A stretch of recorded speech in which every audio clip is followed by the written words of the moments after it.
Bon, je crois que vous savez qu'il y avait un arrangement, un tableau qui était dressé pour vos primes, n'est-ce pas? En cas de qualification. Ben, moi, je vous dis, en plus de ces primes-là, il y aura encore une prime présidentielle.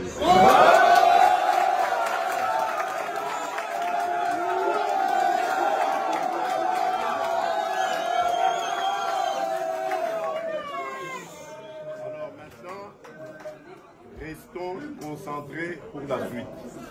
Il y a la Coupe d'Afrique. On doit faire honneur à la République. Vous avez une très très belle équipe. Elle est très séduisante dans le jeu. Il n'y a pas d'hésitation, c'est fluide, tout roule.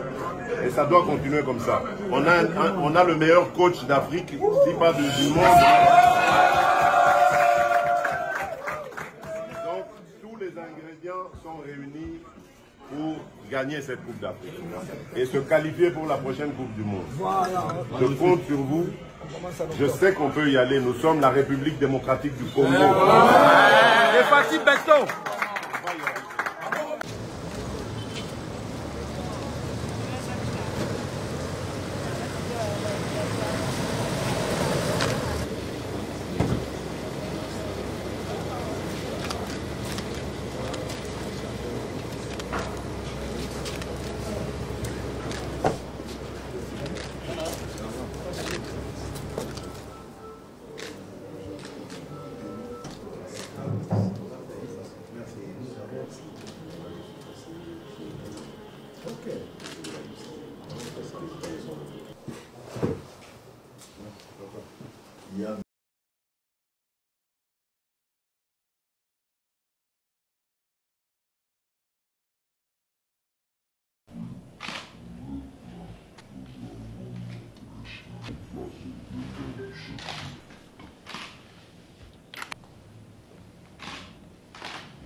Ça, c'est d'ailleurs un financement en termes de financement parce que le ministre a signé bien.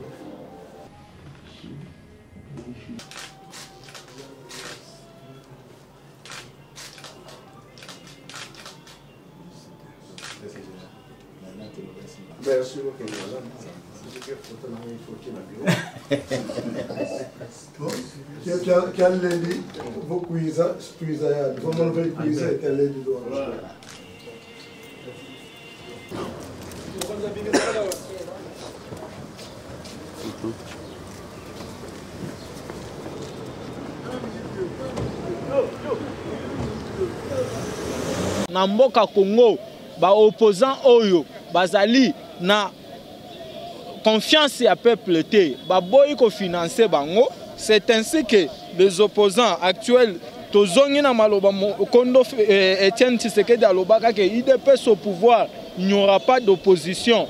Ne ba oluka dialogue, ba komi ko profiter na ba kamoko isolé pour ba koka ko sala chantage. Il y aura élection. Makambo seni balobaka le linge sale se lave en famille. Ce qui dénie kadima à suspendre vice naye, ce n'est pas.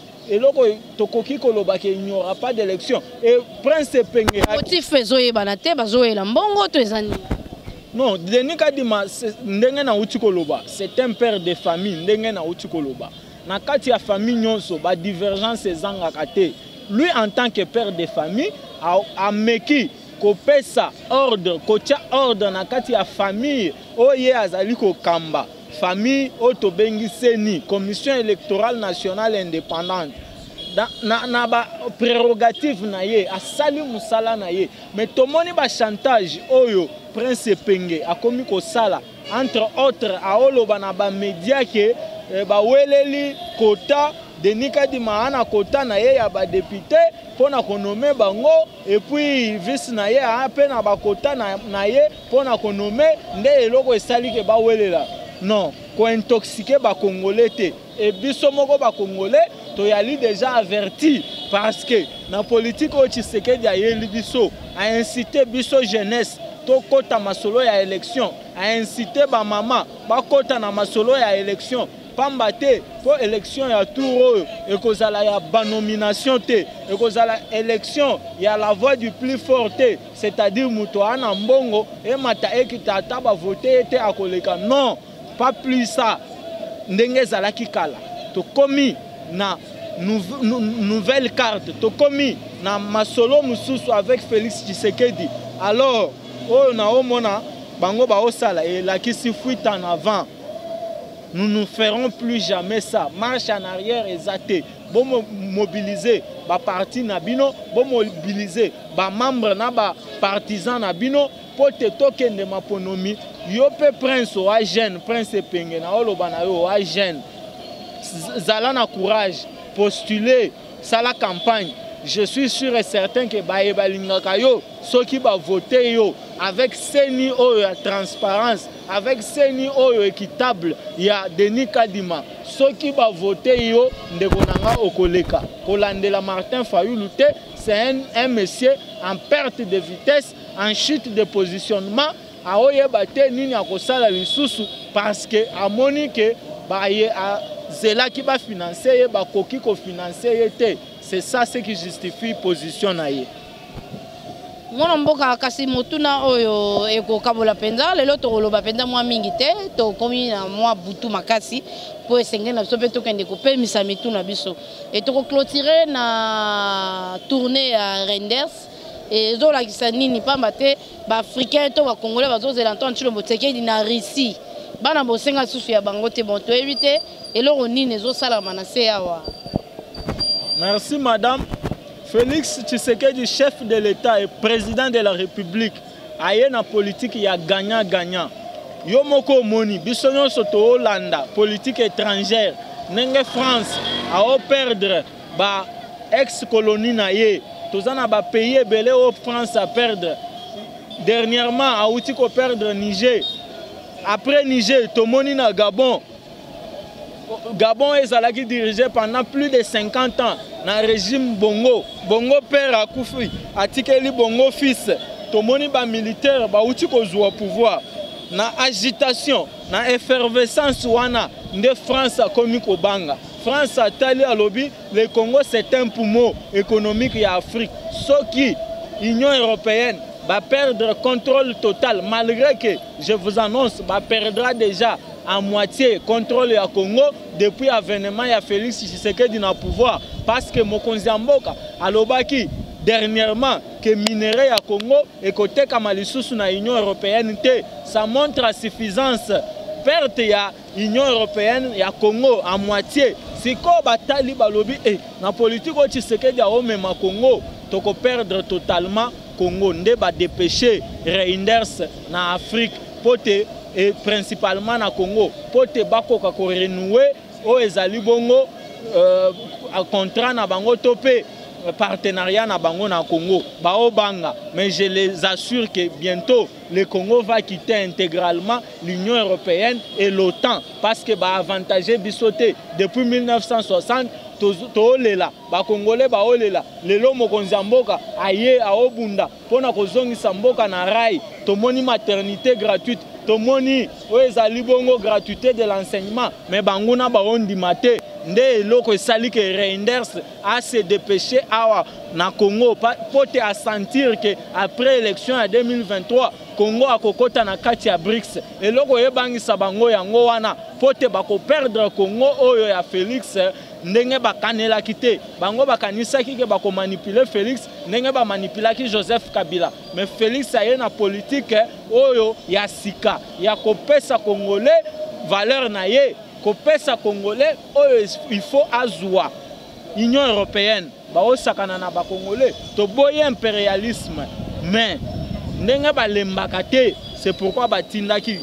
Reinders ao pote akoka ko rassurer les sous ba avantage na bango mais Félix a mbeli à 2000 Félix a solo na yo en même temps yo européen mais en même temps atindi sama lukonde na BRICS pour akende pe koyoka masolo nini ebeta na BRICS parce que a insisté ki alobaki politique na yeza ya gagnant ce qui na BRICS intérêt ya ba congolais ezali garanti je vous assure je nous assure biso nyonso que Congo akokota masolo wana parce que ça ne sert à rien de continuer dans l'Union européenne. Mais toyambi bango parce que mokonzi mboka azwaka ba décision na ye no quitter en divagation te. A mutu moko azwaka ba décision malembe mais de bonnes décisions pour un intérêt commun. Voilà le pourquoi à Boyaki ko décliner visite à Reinders à Yambié, mais Reinders il est devant un fin diplomate au Akamusaki.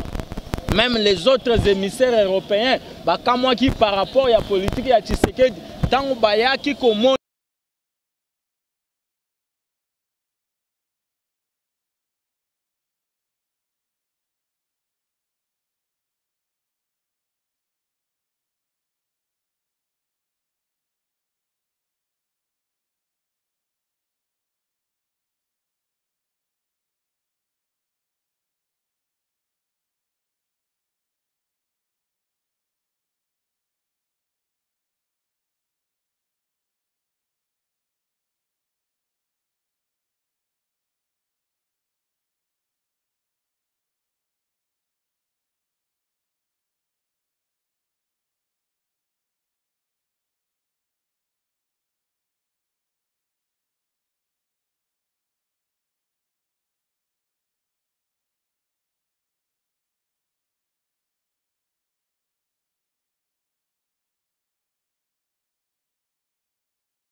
Une convention pour la coopération internationale en matière d'enquête et de poursuite du crime de génocide, des crimes contre l'humanité, des crimes de guerre et autres crimes internationaux a été adoptée en Slovénie du 15 au 26 mai 2023 avec la participation des représentants de près de 70 États et d'organisations internationales. La République démocratique du Congo a été valablement représentée à travers une délégation interinstitutionnelle constituée d'experts experts de la présidence de la République, de la vice-primature en charge des affaires étrangères et francophonie, ainsi que du ministère d'État en charge de la justice et garde des Sceaux. La délégation a été conduite par le conseiller principal du chef de l'État en charge des questions juridiques et administratives, le professeur Martin Moulumba. Ce mercredi 6 septembre, au Palais de la Nation, l'équipe des experts est venue officiellement présenter son rapport de mission à Madame la professeure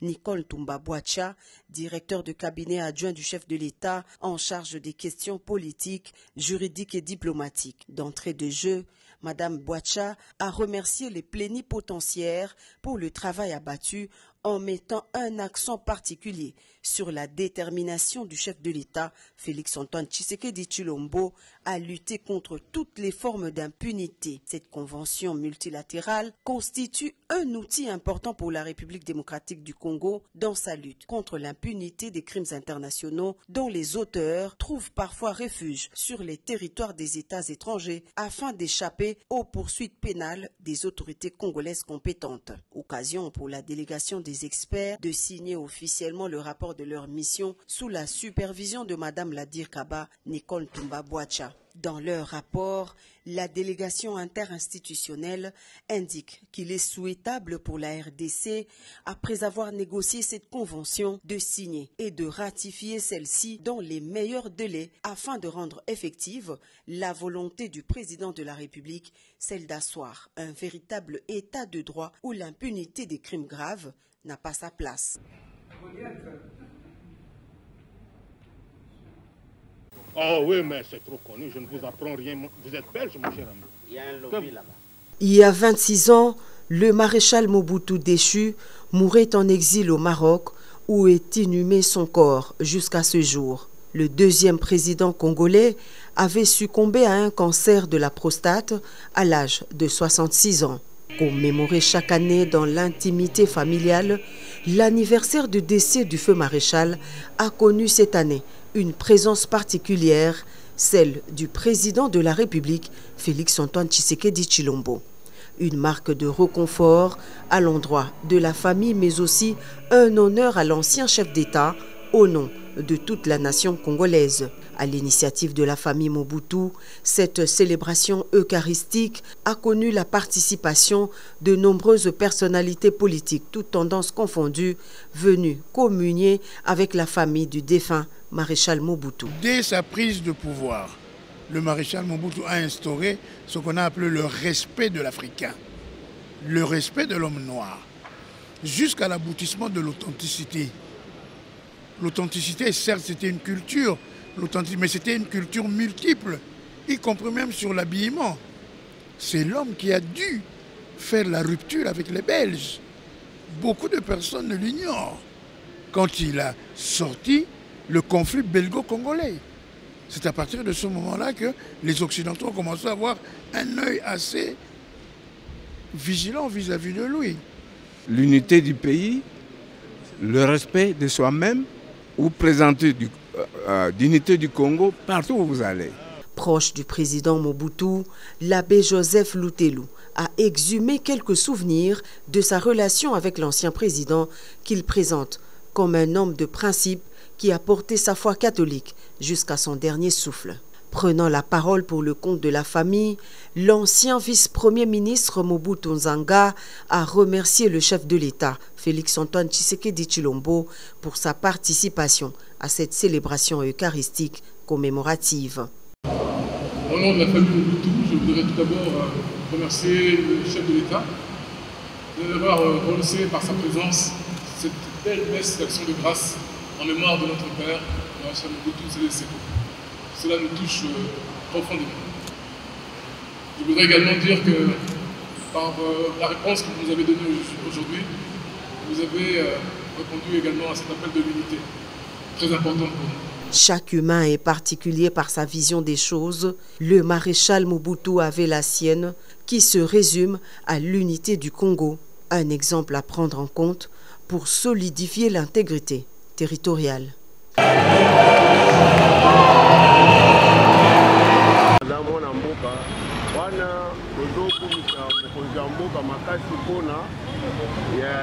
Eza bien.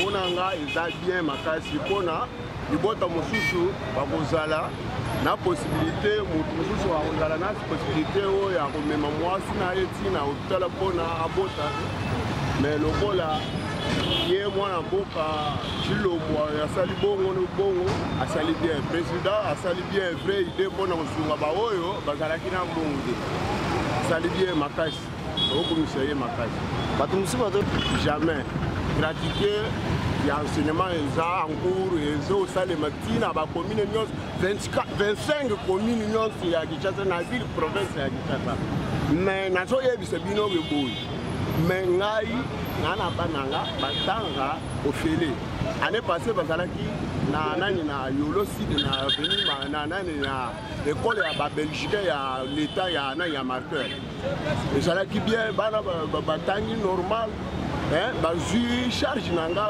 makasi bonga na na ban 5 nyonso batangaki bien bamosusu bakotaki 4e bamosusu bakotaki 5e primaire bamosusu bakotaki nani 2e bamosusu bakotaki 1e oyo azoloba bongo aza mongune ya peuple mokonzi ya mboka ifo topesa ye mais tobondelela ye makasi nzambe apesa ye mayele makasi mpona akosunga biso chômage ekosila mboka oyo ozomona oyo bamosusu bazalaki libanda bakozonga na mboka oyo na tour oyo ozomona oyo mais banguna oyo bazoloba oyo gratuité eleki bien te nani maternité ekosimba te eza banguna ya bapeuple na bato mosusu oyo baza na makoki ya kosala makambo wana te mais na biso tozondimake gratuité eleka bien bato bavivre bien biso toza bato ya gratuité ezosalema kitoko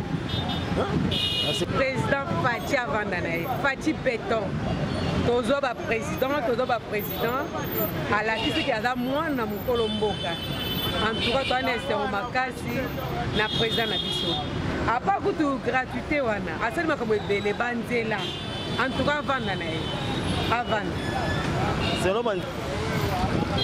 papa surtout école catholique nde ezoboma école catholique ezoboma surtout baécole mosusu ya bakato baotia baminerva eleki cher makasi mais eza na baécole mosusu batie gratuité eza ça dépend ya yo parent soki osepe otangisa mwana na gratuité yo soki osepe otangisa mwana okuta mbongo eza yo na manda ya Fachi 10 ans ya moke po to baza ta 20 ans mosusu aumela asala lokola président Mobutu ndenge azalaka 32 ans na pouvoir. Merci maman. Merci papa. Atona 10e selon maman oyo ya maternité eza bien mutu mosusu nde toza bato mosusu bana moyen te ezoede biso nyonso elonga na ozanga na na facilité oke mwasi nanga botana esala bien eza lokumu ya mboka eza lokumu ya président elo tozosiporte po azosiporte biso na babie na biso azosiporte biso basouffrance na basidor moyen kutu ndonio eza bien mpona motu nyonso oyo po biso oza motu fo kobota to moto obota mamodele bakapusi ezalaka oyo kuta plan eloko te mais taki président atie maternité ofele wana capacité omema mwasi na wana abota à l'aise baoswane mpe akoma ndako à l'aise kote wana pena so econtinue ezala bongo ezala bien mpona ne biso netinga na chene na kotina o te lelo ntango nabota mosi nakoma na zemi yabike président atie maternité ofele na omema nanga fasi nabike wana moto otuna aye aza te po da leta afinisaki bongo wana peut-être kote wana président était côté de la classe. Pas monsieur Bakola, parce que moi, et sa possibilité, ça a été de faire ça dans la classe. Pour possibilité de faire ça dans la classe, pas monsieur Domona va faire ça, pour la possibilité, ça a été. Pour toi, quand même, on est parti, Beto, petit moment. Ah, ben, parti, Beto, ça la biso bien. Ah, mon kili, Batonga, on a le Loubayan, on a le Loubayan des Oko, qui s'amayo et Tonga à venir, il y a Congolais. Yango oyo félicité na mamio sans sala kongola zolinga lo wazo na facilité avec na facilité yango to mona yango de spécialisation yango etina to loba dale journaliste azana yango tamula na ba yike nyoso ba no continuer mo loba par rapport mambo ya maternité ofile par rapport mambo ya classe ofile yango nde biso toluka nde bongo olobi na veni na biso ezande mwana classe ya pela biso ezande mwana abotama yango totonga nde mboka conseil nini opesa na bandeko conseil na bapesi na bandeko ndeko oyo Kinshasa eza ya biso simbana yo asinga ya simbi yango totonga mboka mpo batonga yango ta ya fata osala misala yango nde esala plaisir na mboka nyonso yango esala biso bien esala journaliste bien yango atambola bien aomela mai ne bien kondo nyonso akokina ozala bien ninga osi oyoki osi omona de a maternité ofele nyokoma te ozala yango te ya fatida te maternité ofele ya beto classe ofele mwana wana kina classe chine na classe po avenir na ye ezala bien o ya fati aye na classe ofele beto na beto merci chef de l'état c'est bien journaliste mingi akolobesa te puisque président oyo tozana sikoyo azali mwana ya mboka do makila ya Congo aza congolais tout fait limete elaki soni pe na buzoba tokona kumisa boka bapaya tout consort mais tala niveau lelo limete ezo travail yo moko tala dia bakaya tala prince de bapaloli koto ezala ba accident mata moto na bata bakar ba tutana mais tala lelo ndenge au travail mais yo longo awa chama kololo na makala ole ba maka fatina makala ba oboma yo lelo bandako makala mati cher obi pona nani pona fati ache prince tina likolo kuna